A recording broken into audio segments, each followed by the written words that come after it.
After Khabib Nurmagomedov's recent dominating performance over Dustin Poirier at UFC 242, as I addressed in the last video, the question on everyone's mind is probably what is next for Khabib. And in my mind, like I said in that recent video that I posted, there's only one option, or there's only one option that makes a ton of sense right now. And that one option, once again, is Tony Ferguson.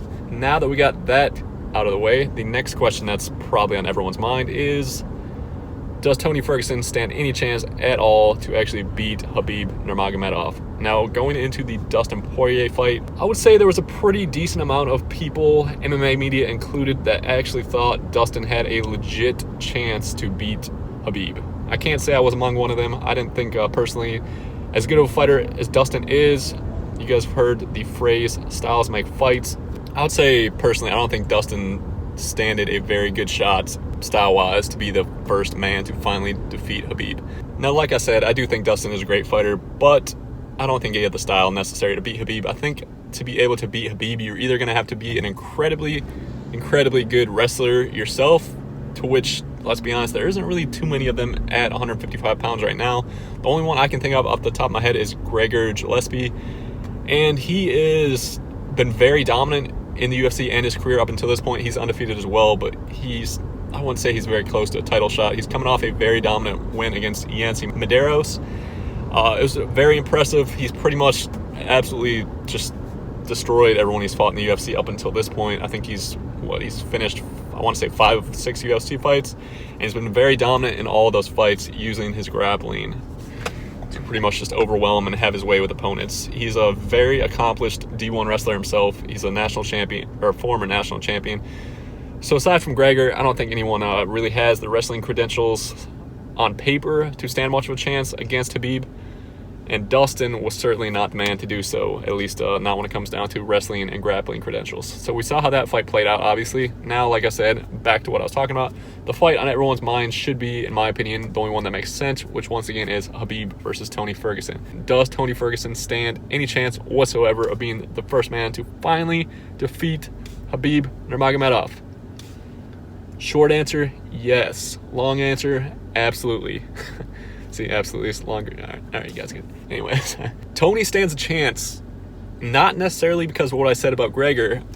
Tony does come from a wrestling background, but I don't think he has anywhere near good enough takedown defense to be able to keep the fight on the feet. But the thing with Tony is it doesn't matter. This dude is a different breed. He's a different person. He has, I don't even know if you could say arguably. I mean, Nate Diaz has extremely good cardio as well, but he fights at 170 now. So I would say Tony Ferguson has the best cardio at 155, bar none. I honestly think he's an absolute cardio machine. The dude does not get tired. Now, Gregor Gillespie has great cardio as well, but we haven't seen him fight the level of competition of a Khabib or a Tony Ferguson up until this point. So right now, we'll just talk about Khabib and Tony Ferguson. And going back to the cardio side of that, like I said, I don't think anyone even comes close to having as good and as effective cardio as Tony Ferguson does. The dude, like I said, is an absolute machine. He doesn't get tired. He's just a different breed of human.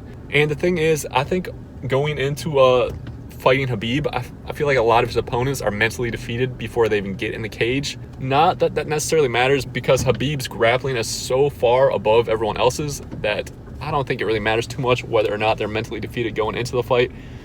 But even if it doesn't happen prior to the fight, as I feel like we saw in that Dustin Poirier fight, I think we saw Dustin Poirier break during that fight.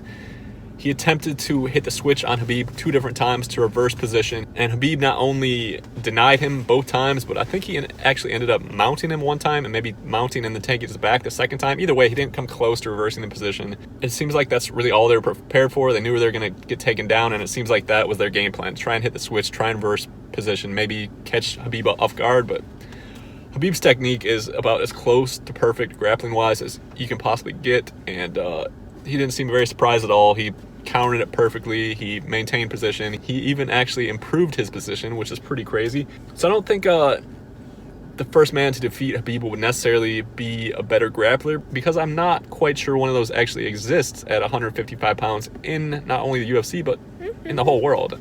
I think Khabib just might be the best grappler at 155 pounds in the entire world, and honestly, I don't even think it's close. At least I haven't seen anyone that comes close. But once again, with Tony Ferguson, like I keep saying, he's just a different breed.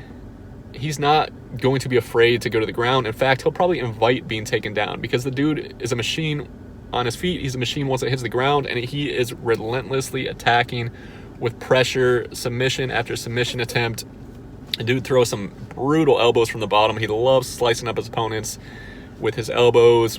He's throwing every limb at you, and he just comes nonstop. He doesn't give you room to breathe. He never stops attacking. He's never defensive. It's always offense, offense, offense, offense. And yes, he has got dropped in some of his fights because of that, but for the most part, he always recovers, and he always finds a way to win, and usually he finds a way to finish his opponents. So Khabib, will he take him down?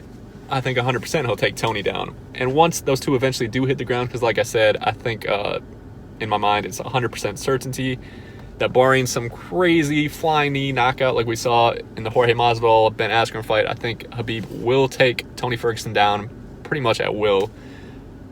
But that is when things will get interesting, because Tony Ferguson is not like any other fighter at 155 pounds in the UFC. Like I said, he's not afraid to be taken down, and in most cases he probably invites it because he is such a good fighter off his back. And it's not just his submissions, which I don't necessarily is going to be the way to beat Khabib either.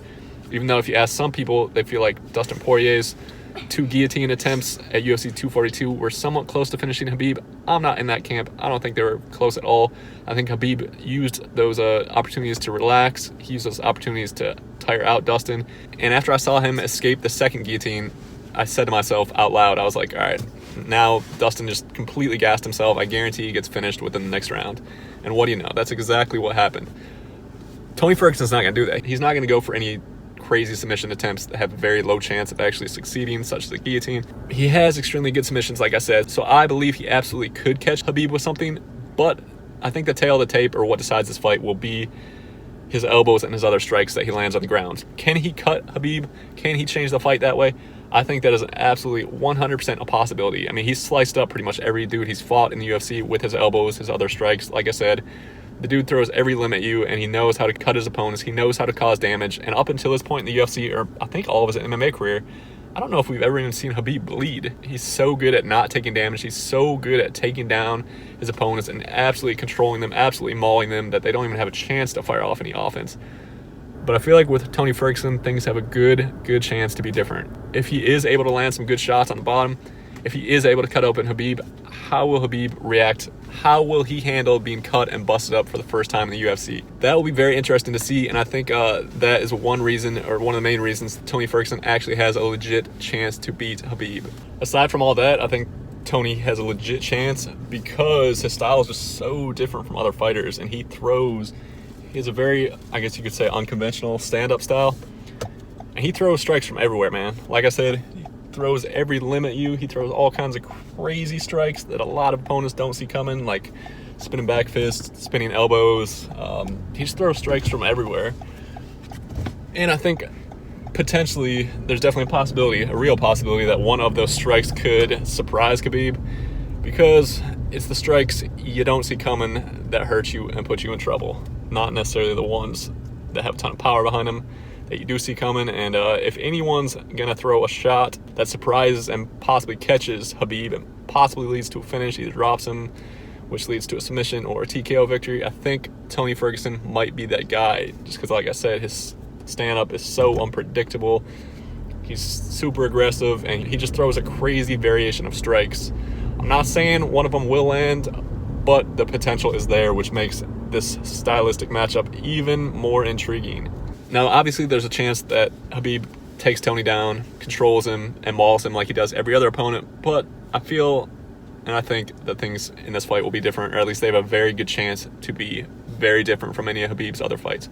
And once again, that all comes down to Tony Ferguson just being so different from every other fighter Khabib's fought up until this point, and completely different from pretty much any other fighter in the UFC. He's just a very unique fighter, a very unique guy, and he has a very unique skill set that I believe poses the most challenges to Khabib out of anybody at 155 pounds in the world, I'd say, at least from what I've seen, aside from, like I said earlier, the aforementioned Gregor Gillespie. So I think, without a doubt, that is the fight that needs to be next. I think it's a very intriguing matchup. Like I said, I think Tony actually has a legit chance to win that fight, and the time is now. Like the UFC says, if and when they hopefully do make this matchup, it will be the 5th time they've match these two together. Hopefully it will not fall apart for a fifth time.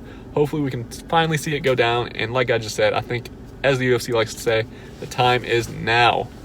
Tony Ferguson is on a 12-fight winning streak. I believe all those fights are in the UFC.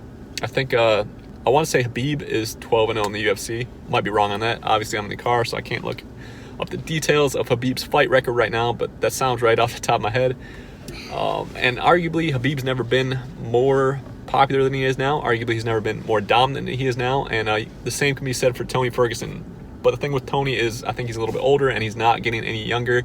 He's had some injury problems in the past. So the longer they wait to book this fight, I think there's more chance that it doesn't happen. So I'm hoping that they book it ASAP. I think it's the only fight that makes sense. And honestly, there's no doubt in my mind, and I don't think there's any doubt in many people's minds, that Tony Ferguson rightfully is the next one to deserve a title shot. It's the only matchup that makes any sense to me whatsoever. I really don't see who else the UFC could even attempt to match up against Khabib next, because like I said, Tony Ferguson is by far the most deserving. He has an actual legit chance to beat Khabib. There's a ton of history between those two. Like I said, they've already attempted to match them up 4 times. Hopefully the 5th time will be a charm. And that's really all I got to say about it. I mean, it makes all the sense in the world to match these two up. I feel like now is as good of an opportunity or as good of a time as ever. If the UFC doesn't make it happen, I don't know, man. I've said this a bunch of times about fight predictions or fight bookings, that I feel like now is a perfect time to match these two up, or this is the fight that makes perfect sense, and then the UFC ended up going a different way. So I guess there's a chance that some other fight will happen. I hope it doesn't. Like I said, this is the fight I want to see. This is the fight I think the majority of fans want to see. And that's all I got to say about that. Let me know what you guys think down below. What are your thoughts on this fight if and when it actually does happen? Who do you see winning and why? Aside from that, maybe there's someone else that you think should be next for Khabib. Maybe someone I'm completely forgetting. If there is someone that you think is more deserving than Tony Ferguson, let me know down below as well, and why. And that, my friends, is a wrap for this video. Hope you guys enjoyed it. Enjoy the rest of your day. Enjoy the fights this weekend. Thanks for watching, and I'll see you next time. Oh my goodness! Oh my God! Just like that! That is some serious power! Wow! And